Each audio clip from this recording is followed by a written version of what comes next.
exclusive interview between Piers Morgan and Cristiano Ronaldo. He's done this huge, high-profile interview. It's now gone outside of football media, outside of sports media, and now is in mainstream news reports. Cristiano Ronaldo, who has said he is being betrayed by his club. The 37-year-old's comments were made during an interview with Piers Morgan for Talk TV. Ronaldo releases the intro to an interview he has with Piers Morgan. You got on there on Twitter and you tweeted, "Ronaldo, I don't respect the manager." Ronaldo, who missed today because of illness, but has also done an interview with Piers Morgan. Well, Cristiano Ronaldo has accused Manchester United of betraying him in an interview. There has been a huge reaction to this interview before it's even gone to air. It's one of the most explosive interviews, certainly, that I've ever done. Tens of millions of people have already viewed the two short clips we released last night, and there are more fireworks coming later this evening. Because when Ronaldo speaks, people listen. He's not just, in my view, the greatest footballer of all time. He's a global megastar. He's, of course, highly paid too. And he's extremely commercially viable to any club. Sales of his shirts at Manchester United broke all records within 24 hours of him going back. And after a year in which many people, including some of his ex-teammates, have blamed him for the decline at Manchester United, he simply decided he'd had enough. They're trying to force you out. Yes, not only the coach, but the other 2 or 3 guys there around the club. At the senior executive level? Yes, that I felt betrayed. And you think they're trying to get rid of you? Honestly, I shouldn't say that, I don't know, but listen, I don't care, I'm always, people should listen the truth. Yes, I feel betrayed, and I felt that some people that don't want me here, not only this year, but last year too. Well, already the interview's deeply divided opinion amongst fans and wider football supporters. The club has released a statement today saying it will consider its response when the full facts have been established, which I take to mean after they watched the whole interview. But Ronaldo makes clear throughout our conversation that he has the utmost respect for Manchester United's history as a club and for its supporters. He's as frustrated about the stagnation of the once biggest football team in the world as they are. That's why he's speaking out, because as he sees it, the club hasn't moved forward at all since he left 13 years ago. I don't know what's going on, but since the Sir Alex Ferguson left, I saw not evolution in the club. The progress was zero. For example, you have an interesting point that how the club as Manchester United, after suck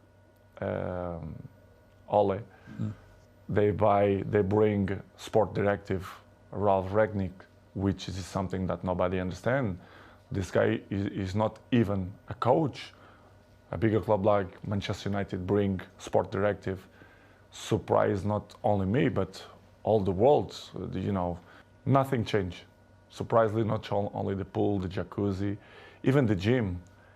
Even some points, the technology, the kitchen, the chefs, which is I appreciate, lovely persons. They stop in a time which is it surprised me a lot. I thought I will see different things, as I mentioned before, technology, infrastructure. But unfortunately, we see many things that I'm used to see when I was 20, 21, 23. So surprised me a lot. May surprise a lot of people. There are more home truths where that came from, and sometimes, let's be honest, the truth can hurt. Nothing was off limits in this interview. No tough questions were pulled. Ronaldo answers them all with a brutal honesty, very seldom seen from a star of his renown. A lot's already been written and said about this interview, just based on the small amount we've already revealed. A lot of it, I have to say, is ill-informed bile. A lot of it is just plain fake news. The only way you'll find out what Ronaldo really says is by watching the whole interview here on Wednesday and Thursday. And I think he'll change a lot of people's minds when they do. It's something that I regret to left from the stadium, probably, or maybe no, I don't know. It's difficult to tell you 100% if I'm, but let's say I regret. But in the same way, I felt provoked by the coach. I'm not allowed for me, a coach to put me 3 minutes in a game. Sorry, I'm not that kind of player. I know what I can give to the teams. You're talking about the Tottenham thing? The Tottenham Yeah, player. I'm talking about in pre-season there was a friendly where you left the ground with several other Me players. and 8 players. Right, so... But they mention only my name. Yeah. Which is everyone do that. I don't understand why they mention only about high value kind of game. Last year, many players do it the same. In that game, 8 players do it the same. So, but they only speak about the black sheep, which is me, I completely understand. Okay, it's done. I apologize to the coach, and for me, the chapter was closed. You don't have a good relationship with him? I'm not mean good relationship. The empathy is not good, let's say. Do you think he respects you? I think he don't respect the way I should deserve. But it is what it is. This is why probably the game against Tottenham I left. Well, I want to come to these 2 games. So against Manchester City, where United got destroyed, he didn't bring you on. He brought on other strikers, but didn't bring you on. And I felt insulted on your behalf. I was like, well, surely against Manchester City, if you're losing this badly and you've got the greatest player of all time sitting there, you at least give him some time, don't you? But he didn't. And he said afterwards the reason was he had too much respect for you. He wanted to respect you. When you heard him say that, what did you think?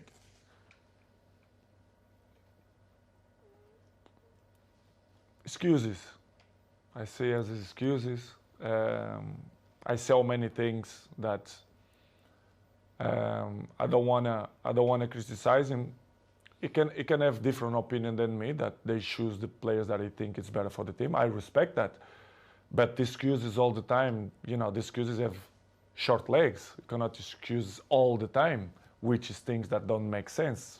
Okay, you don't put me against Manchester City because of respect of your career, and you want to put me 3 minutes against Tottenham. Well, that's the thing. So you then play Tottenham. Don't make sense. And then he wants to bring you on with 3 minutes to go, which is the complete opposite to what he said the situation was with City. I think he did purpose, because, for example, in the national team, the other clubs, if the coach wants to put me 5 minutes, if someone injured or if they really need me, I will help. But in that way, I felt provoked, not only because of that game, but before some. He was deliberately provoking you. Well, everyone know that. Disrespecting you, you think? Exactly. This is why I say I don't have respect for him, because he don't show me respect for me. This is why we are in that situation. They show a lack of ambition to you. When they replaced Ole Gunnar Solskjaer, who a lot of fans liked, but he obviously wasn't delivering the big titles that United wanted and were used to. But to a point, someone like Ralf Rangnick, I mean, I'd never heard of him. And I'm thinking has you heard of him? No, of course not. You'd never heard of this guy? Nobody. And the people who I speak, nobody knew it, who is him. And suddenly did you call him the boss? Of course. I respect. We have to call because he assumed the job.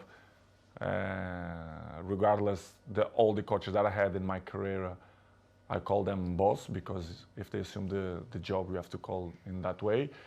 But in the end, deep inside me, I never saw him as a boss, because I saw some points that I never agreed, and he stopped in the time as well, because if you're not being a coach, the next 5 years, you're gonna lost the identity to be a coach. So surprised me a lot. But in the same way, don't surprise me a lot, because if you see the structures, they keep it the same. So the coaches didn't surprise me, but was a tough moment. You're number one for me. Thank you. He's number two. You're number one to you. He's number two. But it's an amazing relationship you have, even though you're not, I know, great friends or anything, but you're always respectful when you see each other. Very, all the time. But what do you think of him, Messi, now? As you both head to maybe your last World Cup? As a football player? Yeah, and as a person. Amazing. Player is magic, top. As a person, we share the stage 16 years. Imagine, 16 years. At the highest level. We share. So I have great relationship with him. I'm not friend of him in terms of, when I mean friend, is the guy who is with you in your house, who speak on the phone.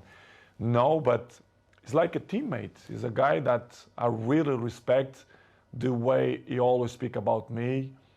Even his wife or my wife, my girlfriend, they always respect. They are from Argentina. My girlfriend is from Argentina. Yeah. So good. What I'm gonna say about Messi? Great things. He's a good guy. You do everything for football. The best player you've ever seen, excluding yourself? Probably yes. Him, Zidane, probably. Yes. That I play, fight with him, yes. Have you ever had dinner together? Never. Would you like to? Why not? You'd lost your baby son and now your baby daughter's in hospital. Exactly. And you must have been absolutely I beside spoke with the yourself. directive and the president of Manchester United, and then kind of that didn't believe that something going wrong, which is make me feel bad. Really? Yes. Yes. They didn't believe you. They believe it, but in the same way they are there. I never, Piers, ever gonna change the health of my family for the football. Never. Now or 10 years behind or forward.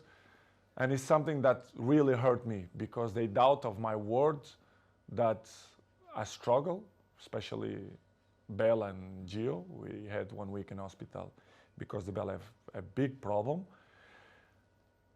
And I didn't go to the pre-seasons because of that, because I was allowed to leave my family if something happened to do it the pre-season, because I think it wasn't not fair to leave my family for a pre-season. This is why I didn't go.